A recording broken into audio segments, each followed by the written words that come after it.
भैया क्या किया जाए, बताओ क्या किया जाए। गर्मी इतनी पड़ रही है, अब तो नहीं पड़ रही है, अब तो बहुत बारिश हो रही है, लेकिन यहाँ जो इंडिया टुडे का आर्टिकल है वो ये बताता है कि किस तरीके से शायद अल नीनो एक फेनोमेना बन जाएगा।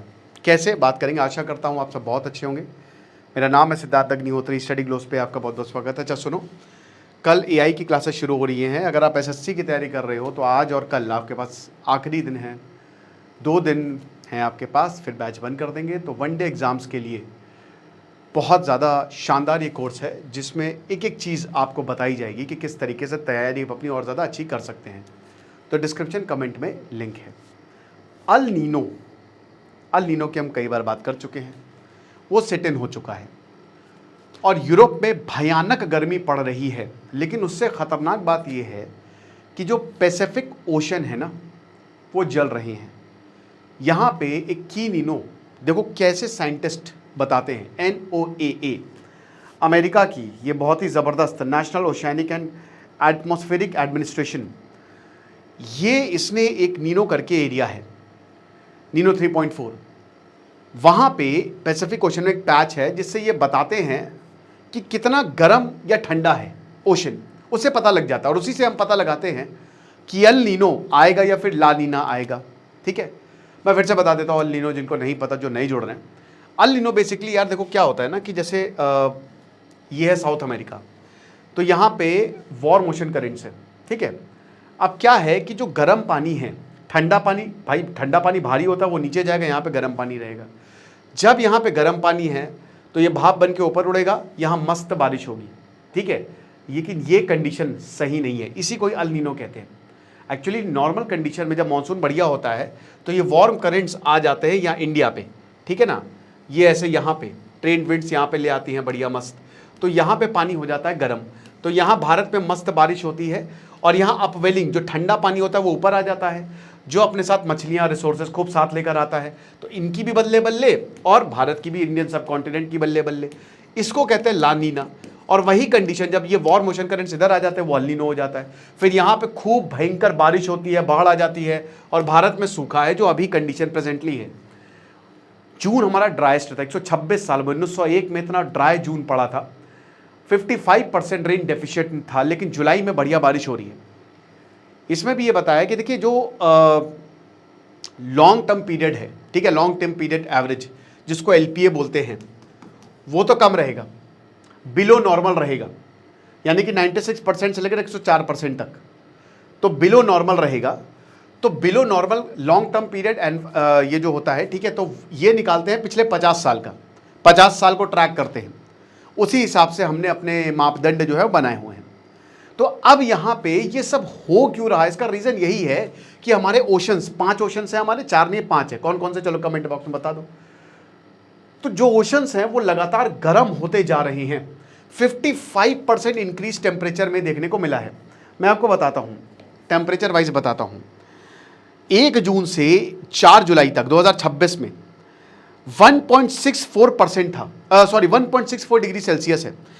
पिछले साल ये 1.06 डिग्री सेल्सियस था, यानी कि 55% ज़्यादा है। अब आप ऐसा समझिए, जैसे जैसे स्विमिंग पूल है, अब स्विमिंग पूल का टेम्परेचर है 20 डिग्री सेल्सियस। अब मान लीजिए कि वो उसका टेम्परेचर बढ़ जाए 23 डिग्री हो जाए, 3 डिग्री का उछाल आ गया, तो भाई वो ओशन गर्म हो गया ना, मतलब वो पूल गर्म हो गया। अब वो क्यों होगा, सूरज की वजह से, गर्मी की वजह से। और वो गर्मी क्यों पड़ रही है, क्योंकि हम पोल्यूशन फैला रहे हैं, ग्रीन हाउस गैसेस हीट को निकलने नहीं दे रही है, तो वो गर्मी पड़ती जा रही है, बढ़ती जा रही है। आप ऐसा समझ सकते हो जैसे AC है, AC का आउटडोर यूनिट है, अगर मान लीजिए उसकी हवा ना निकले तो गर्म कर देगी ना वो पूरे घर को, बर्बाद हो जाएंगे आप या कोई भी।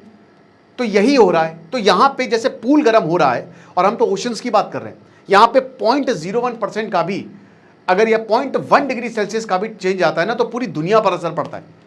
और जितनी ज़्यादा दुनिया गर्म होगी उतना ही खतरा हमारे लिए होगा। जितने ओशंस गर्म होंगे, भाई मरीन बायोलॉजी तो बर्बाद होगी ही होगी, जो अंदर रह रहे हैं, कोरल्स खत्म होंगे, फाइटोप्लैंक्टन जाएंगे, मरीन जो वहाँ पे नीचे जो जानवर रह रहे हैं वो जाएंगे।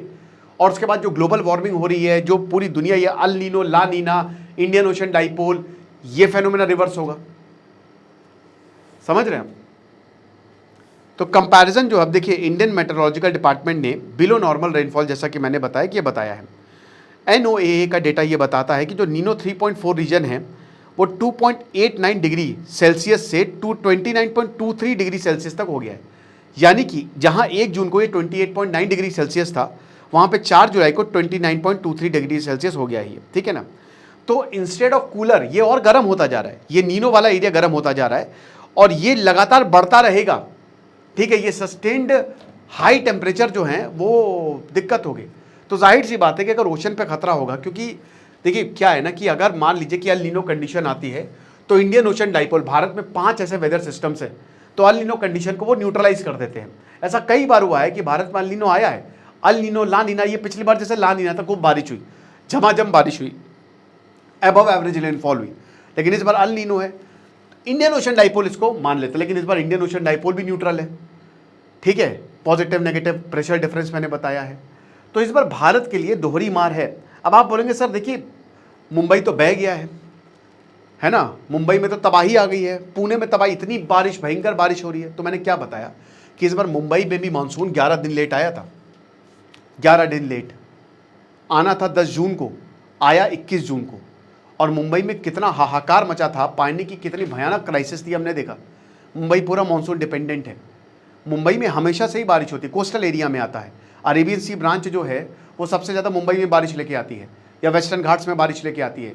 लेकिन इस बार मानसून जहाँ पे नहीं बारिश होनी चाहिए थी वहाँ पे झमाझम हो रही है, और जहाँ पे होनी, जैसे यूपी में भी, यूपी में लखनऊ में तो अभी भी नहीं हो रही बारिश, उस तरीके की बारिश नहीं हो रही है, खाली 2 ही बार बारिश हुई है। तो ये चीज़ है। अब देखिए भारत के लिए बहुत जाहिर सी बात है कि भाई भारत का पूरा जो एग्रीकल्चर है वो इस पर डिपेंड करता है, मानसून पर डिपेंड करता है, ठीक है। बारिश नहीं होगी तो कुछ जगह सीवियर ड्रॉट्स हमको देखने को मिलेंगे, राइट।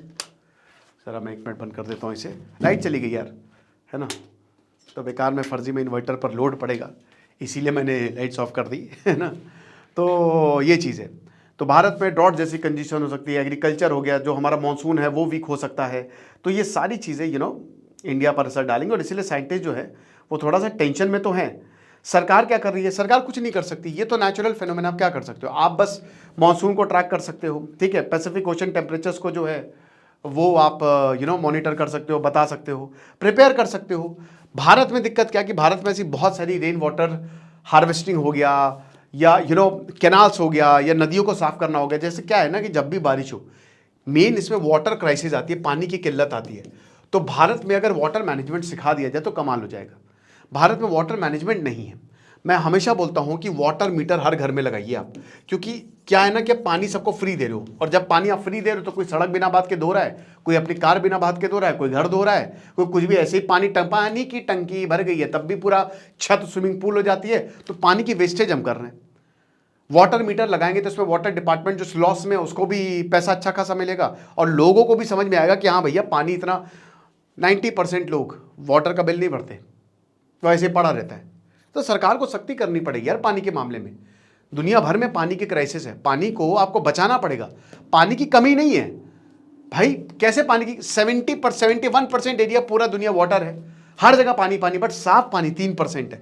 जो अमीर अमीर देश है उन्होंने तो डिसैलिनाइजेशन प्लांट लगाए हुए हैं कि समुद्र का पानी में नमक अलग करो, लेकिन भारत में नहीं है। आपको क्या लगता है आप मुझे कमेंट बॉक्स में बताइएगा, बट फिर ये रियलिटी है। तो इससे यही साबित हो रहा है कि ये एक नॉर्म बन सकता है अगर हमने ग्लोबल वार्मिंग को नहीं रोका तो। खुश रहिए, पढ़ते रहिए। जैसे सिद्धांत अग्निहोत्री साइनिंग ऑफ। बहुत ही शानदार कोर्सेज को आप अवेल करें। Thank you.